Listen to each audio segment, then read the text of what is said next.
Welcome to Stack of Stats. I am your host, Pamela Maldonado, and I am joined by DFS analyst for TourJunkies.com, Anthony Charter, and we are here to bring you all the analytics behind this week's PGA bets. So, my man Charter, let us preview the Charles Schwab Challenge at Colonial Country Club in Fort Worth. Yeah, let's do that. First, just want to give a quick shout out to the legendary and timeless Phil Mickelson. Father time. Yes, in case you did not watch last week's PGA Championship, you were living under a rock. Phil Mickelson, at the age of 50, won the second major of 2021. Shocked the world, and it was in fabulous fashion. He kind of gave us all the roller coaster rides. He had the ups, he had the downs. It was exciting, and I don't think anybody at all felt terrible about losing some bets just to see Phil Mickelson get it done in unexpected fashion. Yeah, I mean, I would have loved to see my boy Brooksy take it down for his third PGA championship, especially with like his knee being the way it is. That would have been sweet, but I couldn't resist not betting him when the books threw us a 46-1 juicy number. So I laid a good chunk on that with the each way, and I got a full payout for the top two. So that like basically made the week. I don't think we did too well. I mean, I know I had Willie Z and Answer's top 8s paid, and then Willie Z and Casey's top 20s paid. But I mean, it was just like, Connors missed by a couple strokes. Seabez, who would have been a huge payout at 176-1, was top 5 going into Sunday and just disappeared. That's just golf. That's just the way it's going to be. Abraham Answer for me lessened the blow with the top 20 finish, so I was happy to have that. But I am ready to move on to this week. What do you say?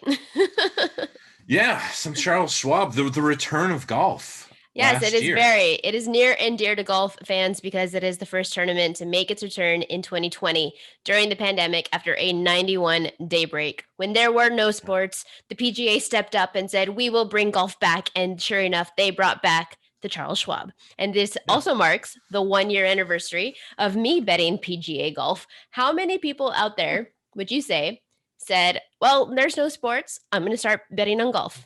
Right here, I'm one of them.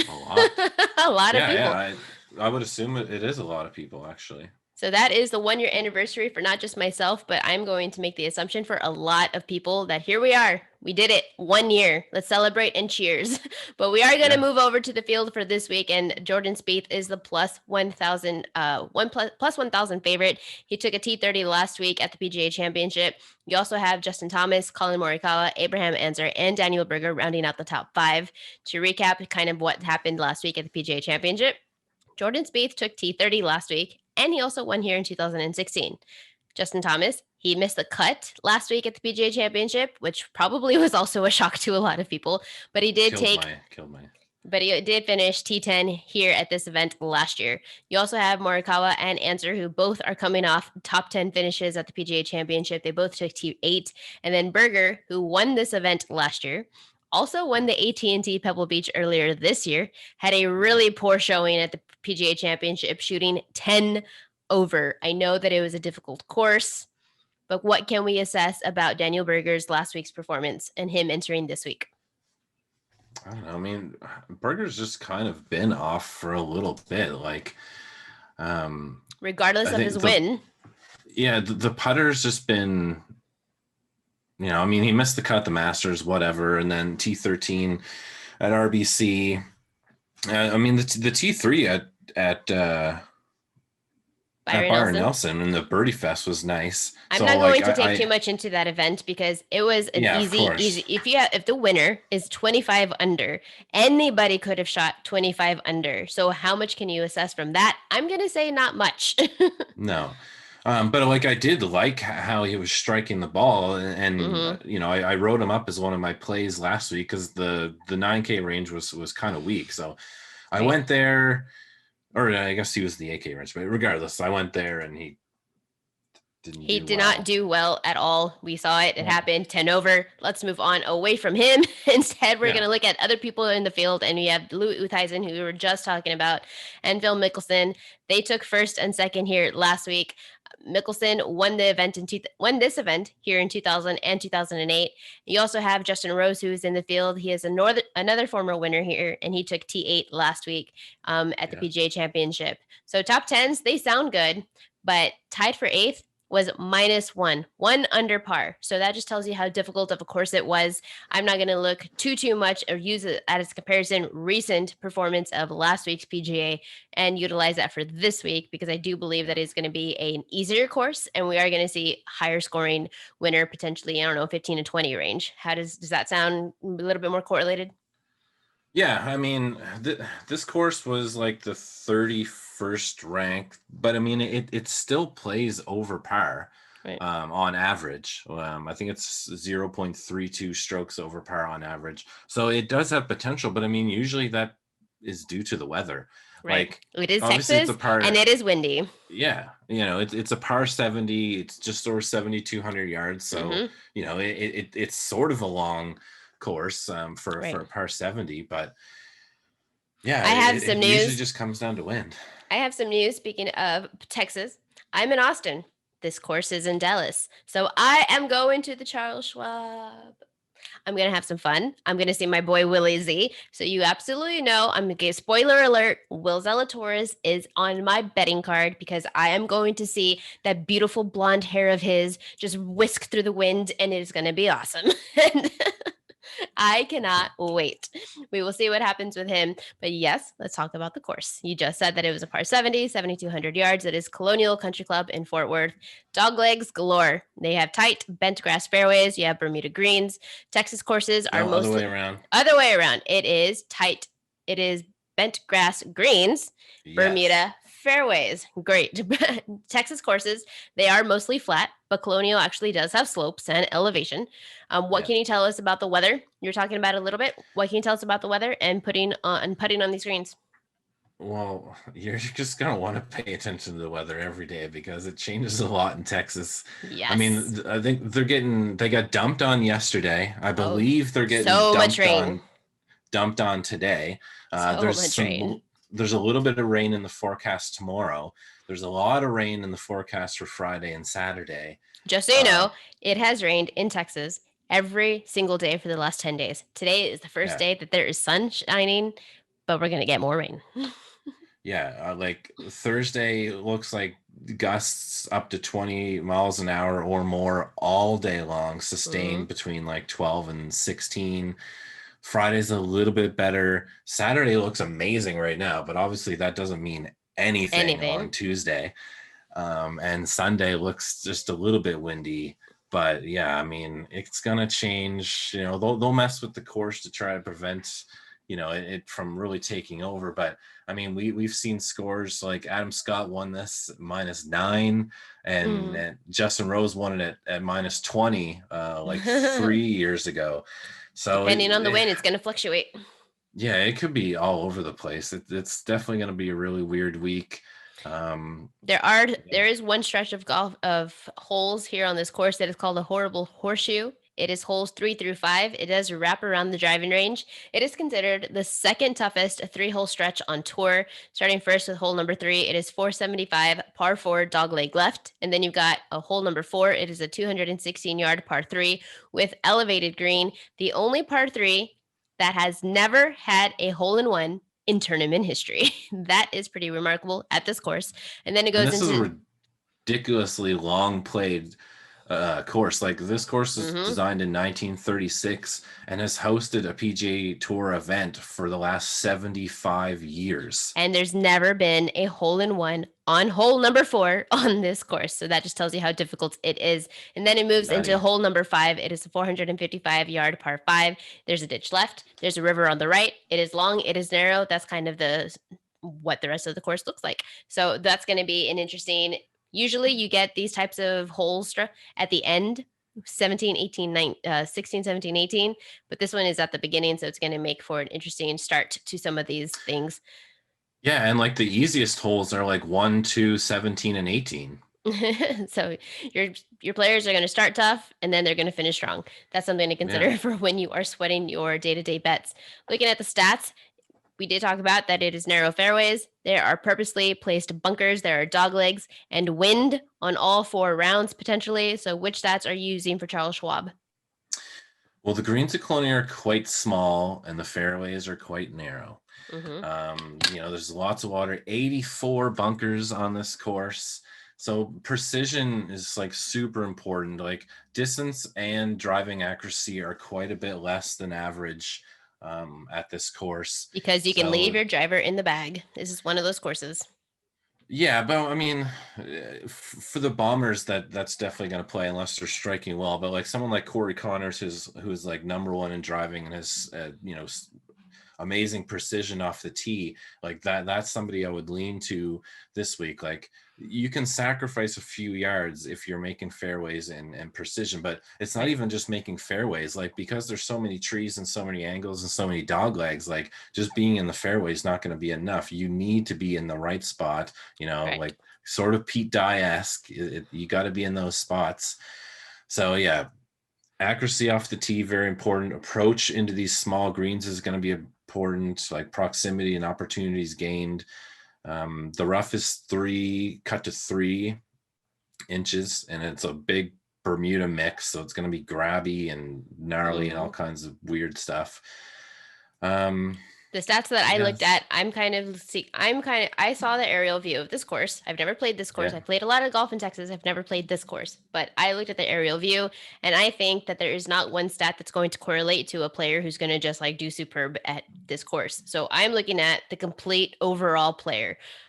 Are you good off the tee, or do you have the ability to make the decision of leaving your driver in the bag? Are you good with your irons? Can you get up and down? You can have a great iron player and kind of avoid the around the green situation, or you can have a guy who has, well, maybe not the best iron play, but he is superb around the green. I just want a good tee to green player. Can you putt? Awesome. I'm looking for a complete overall player. So I'm looking at strokes gained total. I'm as of late, maybe like the last 24 to 28 rounds. I'm looking at strokes gained around the green. I'm always looking at approach. I'm just kind of looking at strokes gained. How have you been doing in the last 2 months? And I'm kind of sticking with those players. Yeah, like par 5 scoring isn't too bad to look at because there's only 2 par 5s. Only one of them is reachable, and it's not even going to be reachable by a lot. Like it'll average probably around 550 yards, which doesn't sound like that much. But like if you're only hitting 270 or 280 off the tee, well, you're going to have to hit an equally long shot into the green, and that's the shortest one. So you got to be able to score on those par 5s, but 11 of the holes they play this week are par 4s between 350 and 450 yards. So looking at that range is pretty telling. And generally the guys who do well at those type of holes, like the Spieths and the Hoffmans, look at the course history. Spoiler alert. Look at the course fit. Spoiler alert, those are going to be 2 guys that are on our card. Moving over to our plays, there are a lot of correlation. We have a lot of correlation this week on the guys that we are targeting. So we're going to run through these pretty quickly. Some of the guys that we are looking at is, of course, Corey Connors. He is without a doubt at the top of our betting card. For a top 20, he is plus 100. Top 10, he is plus 210. Top 5, plus 500. And to win, plus 2200. I mean, all of it. If you haven't been watching Corey Connors, he has been doing some pretty amazing things over on the PGA Tour this season. Good. He has, look at his finishes since March. He took 3rd at Arnold Palmer. He took 7th at the Players. He took 8th at the Masters. He took 4th at RBC Heritage. Last week at the PGA Championship, he took 17th. He has always had struggle with his around the green, but he's staying pretty neutral. Instead of losing 3-4 strokes, he is now losing minus half, minus 1. So he is making improvements in that department. Yeah. Aside from that, is there anything else that you like other than his recent performance? I like how you say he probably has the best golf swing in golf right now, and obviously the stats show it. There's only one person better in stroke gain total over the last 6 events. Corey Connors has gained 33.38 strokes on the field since the Masters. That is just insane. He did take 19th. And there's one person that beat him. And that was? We're going to talk about him too. Okay. He did take 19th at the Charles Schwab last year, but I think Connors is a much better player this time than he is here in May 2021 than Yeah. he was in June of 2020. So a lot Yeah, of that's about when improvements he for him. started. And a T18 is still legit. Mm-hmm. Like he has his one and only PGA Tour win in Texas as well. It's in San Antonio. So At the Valero he Texas likes the Open. area. Yes, and it is wind. I would trust a good iron player in windy conditions. 100%. Another player we are looking at is Will Zalatoris. His top 20 odds is plus Mm. 105, top 10 is plus 210, top 5 plus 500, and to win is plus 2500. What I mean, I already told you, Will Zalatoris is on my card. That's it. That's all. I don't even have to consider what his stats are, anything. I am going to watch my boy Willie Z hopefully hoist a trophy this week. It is coming. It is coming. He took 8th at the PGA Championship last week. He took 17th at the Byron Nelson the week before. He took second at the Masters. Yeah, Yes, he at the took second at the Masters. He took second at the Masters. He took 6th at the U.S. Open. I mean, what has this guy? He has done every question mark you've ever had. He has answered week after week. Well, he's never been at this course. Well, he's never been at any of the courses that he has played this season, and he's still cranking out top 20s. Is there anything in particular that you like about him for this week? I mean, I'm not sure. I think it's probably easier to say what you don't like, and that's like nothing. I mean, like he needs to clean up the driver. Well, the putting could be a little worrisome, but like Texas generally has a lot of bent grass. So like I'm sure he's played this course before. I think his interviews tomorrow, we'll find out like how many rounds or whatever he's played here. But like him and Spieth and Scotty Scheffler like toured around all of these courses when they were juniors, winning every single golf tournament possible. So they know the area, they know the courses in the area. It's not anything like that. I'm definitely and he has not a worried. home in Dallas, so he's probably played here. Yeah, I'm definitely not worried about him not like having any course history because I don't think he does. He has a good caddy on his bag. I'm sure his team, anything he wanted to know about the course, he already has. And obviously he probably has experience, but he does need to clean up the fairways. Like so far in 2021, he's 93rd in fairways gained, which is a little bit alarming, but if he doesn't need to take the driver or the bag too much this week, He will that leave it in the number bag. won't be as bad. So Exactly. as long as he puts the ball in the right place off the tee, he's good. And his iron Top shots 10 are is so probably a good. lock. Yeah. And his iron shots are so good. Top 20, you're getting plus money. Top 10, it's plus 210. Moving over to another player that we both like is Charlie Hoffman. His top 20 odds is plus 165, top 10 plus 350, top 5 plus 700, and to win is plus 4,000. There is one head to head matchup that we both do like for him. It is Charlie Hoffman as an underdog at plus 105 over Brian Harman. But looking over at Charlie Hoffman, this guy, I don't know if people have been paying attention to him, but he is secretly putting together a really great month. He took second, and it starts with second at the Valero Texas Open. That is a Texas course. That automatically puts me into my radar is up, and I want to pay attention to you. But then he followed that up with 18th at the RBC Heritage, 11th at the Zurich of New Orleans, 18th at the Valspar, and 17th at the PGA Championship. Two ball striking is phenomenal. He's doing superb things with that. His around the green, he typically does well. He has lost in the last 2 tournaments, and his putting, where he typically does well, he has also lost in the last 2 tournaments, but he is still finishing in the top 20. What particular about him do you like for this week? Charlie Hoffman is actually number 1 in my model this week. Oh, interesting. And why is that?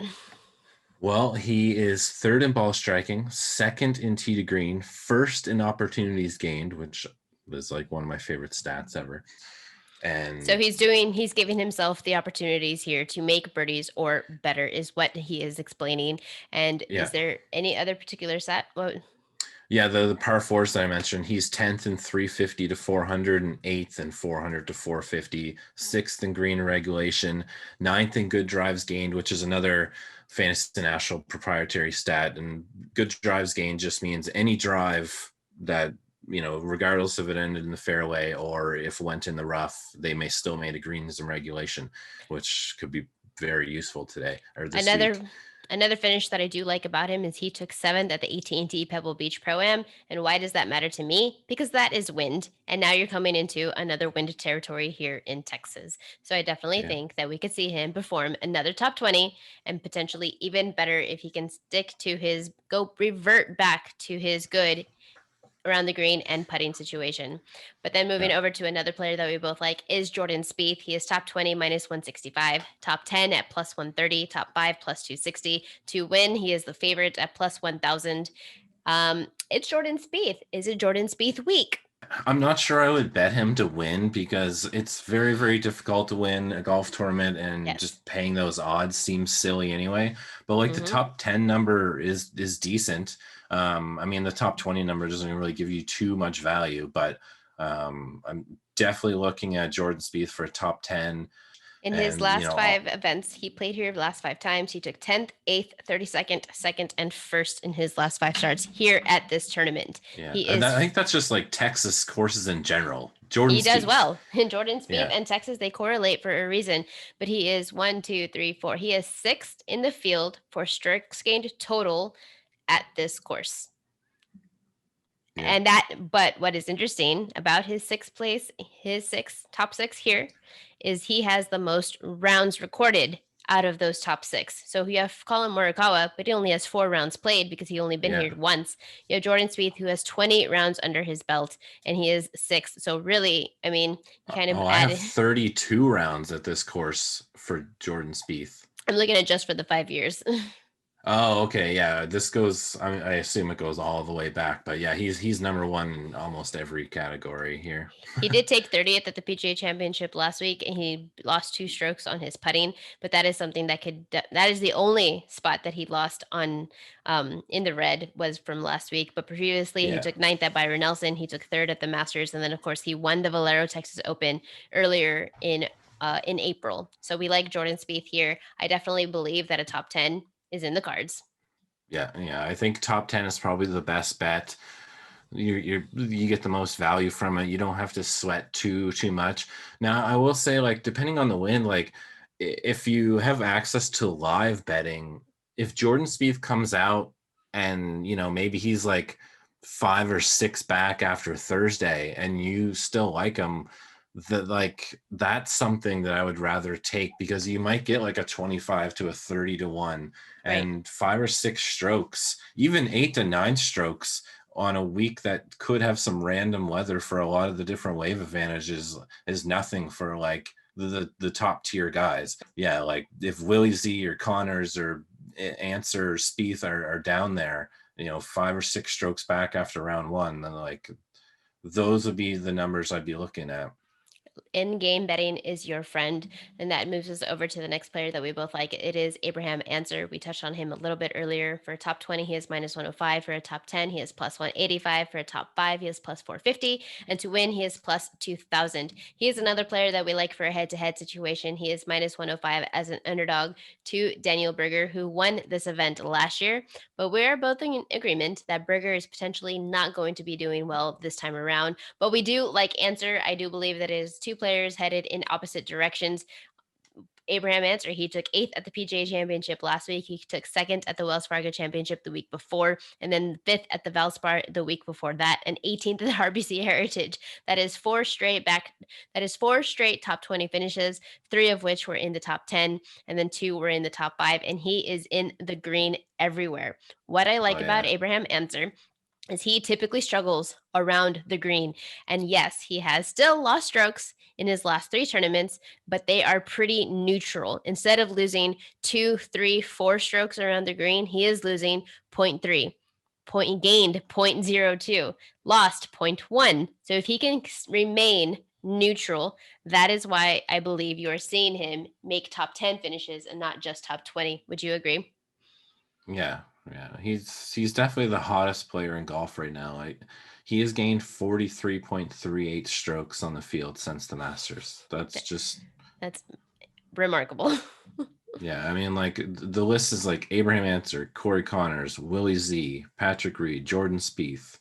Like He is an elite company. That's elite right company. there. That is elite company. Those are the players that we all have in agreement, and I'm just going to review those players. We do both like Corey Connors, Will Zalatoris, Charlie Hoffman, Jordan Spieth, Abraham Ancer, and a couple of head-to-heads that we both also do like are Charlie Hoffman as an underdog plus 105 to Brian Harmon, and Abraham Ancer minus 105 underdog to Daniel Berger. But there are two additional players that I don't think that necessarily you don't dislike, but I potentially just like a little bit more. And they are going to be first Colin Morikawa and Joaquin Neiman. Colin Morikawa is top 20 as a minus 140, top 10 plus 150, top 5 plus 320. To win, he is plus 1400. I don't like his head to head options. It is against Justin Thomas, and I do potentially like him against Berger, but I don't necessarily love Colin Morikawa. But I feel like, I don't know, something just keeps gravitating me to him this week. He did take 8th at the PGA Championship last week, but he missed the cut at Zurich, which you can't fault him for because that is a team event. He took That was 7th. Matthew Wolf. He took okay. That's all you need to know. Matthew Wolf, who has been struggling mightily over here in the last recently. He literally quit golf. And then he took a hiatus. We haven't seen him in a few weeks. I believe it could be from injury. We don't know. There hasn't been. I think I think he's just taken some time. Taking the time off. And then and then Colin Morikawa also has 7th at the RBC Heritage. He did win earlier this season. He won the WGC Workday event in February, but at Charles Schwab, he's only been here just once, and that was last year, and he took 2nd. So do you believe that he could do well? Do you like him for my card this week? My only concern, and probably everyone's concern with Morikawa, is his putter. This course really, I mean, if you look at the strokes gain data for this course, putting definitely correlates. It's like strokes gain approach, putting, and everything else is way down here. Bent is his best surface, so like that's something a little promising. I did write him up in my article, and he probably will end up being a DFS play for me. The numbers, I mean, obviously don't really like his outright odds. The top 10 and top 20 numbers aren't too bad, but generally, like if I'm going to play someone DFS, I won't have that much exposure on betting. But yeah, it really just comes down to his putter. Like even if he just doesn't lose strokes, if he just stays neutral. Yeah, the irons should just pick up everything else. Yes. At the Charles Schwab last year, he gained 3.35 strokes putting. In his last 2 events, he has lost 5 total, losing 2.5 at both the Zurich and at the PGA Championship. I'm sorry, not the Zurich, at the RBC Heritage and at the PGA Championship. If bent grass is his best, then potentially we could see him get back in the green like we did see him last year at the Charles Schwab. That is a flyer that I am willing to take because his iron shots are just too good, and I think that's going to come in handy for this course. The other player that I do like is Joaquin Neiman. Top 20 is plus money odds at plus 120. Top 10 is plus 260. Top 5 is plus 550. To win is 2,500. I like Joaquin Neiman. Another player that his iron shots have just been superb as of late. His showing hasn't really been spectacular. He took 38th at the PGA Championship last week. He took 18th at the Wells Fargo, 8th at the Valspar, and then that's kind of his only top 20. He took 18th at match play. Can't really count that too much because that is paired event. And then we have not seen him do great things since January when he took back-to-back second place finishes at Century and at Sony Open. His iron shots are there, but his around the green is not. But his putting is there. So what is keeping him from doing better than what he's been doing as of late? I think, again, it just comes down to off the tee. He's 99th in fairways gained in 2021. And he's 51st in par fours that are 400, 450. And I feel like I've been saying that specific number every single week because the majority of these PGA Tour courses are made up of 400 to 450 yard par fours. They're very difficult. Usually they have a bunch of dog legs, so like they always got to be so tight. And I think we've saw at least 5 or 6 of these holes on every single course in the last 3 or 4 months. Right. So he has to learn. I don't know if it's patience or just the strategy he goes about it, or maybe it's just like his driver's off or something. But yeah, like the putting is there, the greens and regulation is there, his irons are great.